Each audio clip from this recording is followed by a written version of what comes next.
সকলোকে নমস্কাৰ জনাইছো মোৰ অনুষ্ঠান ইটো হিটো বহুতলৈ বন্ধুসকল আজি 2 অক্টোবৰ আৰু 2 অক্টোবৰ দিনটোত সমগ্ৰ ভাৰতবৰ্ষত গান্ধী জয়ন্তী হিচাপে পালন কৰা হয়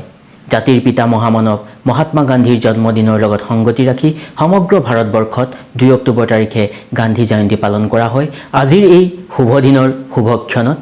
এইজনা মহান মনীষীৰ জীৱন আদৰ্শ লগতে তেখেতৰ অহিংস যি নীতি সেই নীতি শ্ৰদ্ধাৰে সুঁৱৰিছো ভাৰতবৰ্ষৰ এক স্তম্ভ এইজনা মহান মনীষীয়ে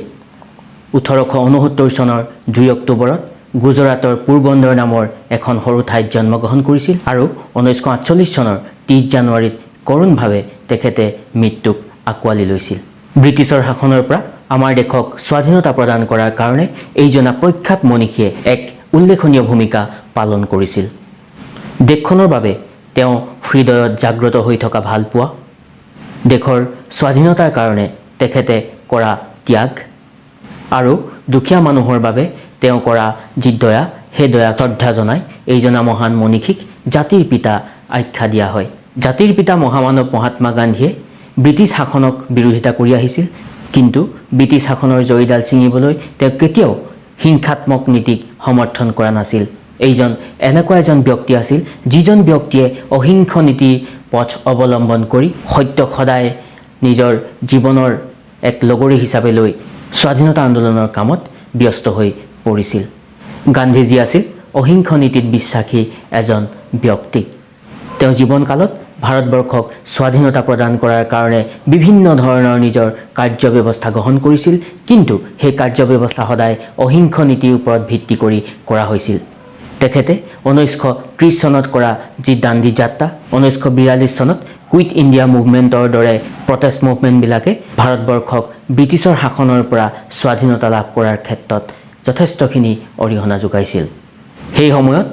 মহাত্মা গান্ধীয়ে গ্ৰহণ কৰা যি অহিংস নীতি আৰু তেওঁৰ যি কাৰ্যব্যৱস্থা সেই সকলোখিনি সেই সময়ৰ বিশ্বৰ আন আন দেশৰ যি নেতা সেই নেতাসকলৰ মাজত বিয়পি পৰিছিল আৰু জাতিৰ পিতা মহাত্মা গান্ধী সমগ্ৰ বিশ্বত আৰু অধিক জনপ্ৰিয় হৈ পৰিছিল আমাৰ দেশক স্বাধীনতা প্ৰদান কৰাৰ কাৰণে ভাৰতবৰ্ষৰ বুৰঞ্জীত বিভিন্ন সময়ত বহু ব্যক্তিয়ে নিজৰ অৰিহণা যোগাবলৈ সক্ষম হৈছিল তাৰ ভিতৰত এই মহামানৱ জাতিৰ পিতা মহাত্মা গান্ধীৰ নাম অন্যতম এইজনা প্ৰখ্যাত মনীষীৰ নামৰ আগত এটা শব্দ থাকে যি শব্দ হ'ল মহাত্মা অৰ্থাৎ মহান আত্মা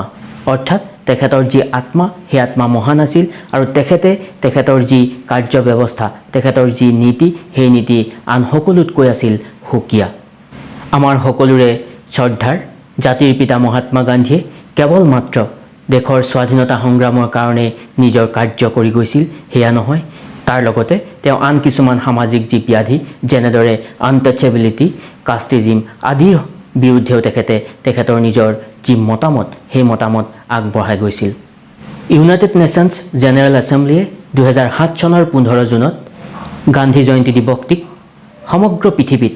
international day of non violence হিচাপে পালন কৰিবলৈ ঘোষণা কৰিছিল আৰু সেই উদ্দেশ্য আগত ৰাখি সমগ্ৰ পৃথিৱীত আজিৰ অৰ্থাৎ 2 অক্টোবৰ দিনটো international day of non violence হিচাপে পালন কৰা হয় সঁচাকৈ এইজনা মহামানৱে তেখেতৰ জীৱিত কালছোৱাত দেশখনৰ স্বাধীনতাৰ হকে যিখিনি ত্যাগ কষ্ট স্বীকাৰ কৰি গ'ল সেই সকলোখিনি আমাৰ দেশখনৰ প্ৰতিজন নাগৰিকৰ মনত যুগে যুগে চিৰস্মৰণীয় হৈ ৰ'ব আজিৰ এইজনা মহান মনীষী জাতিৰ পিতা মহামানৱ মহাত্মা গান্ধীৰ 151 সংখ্যক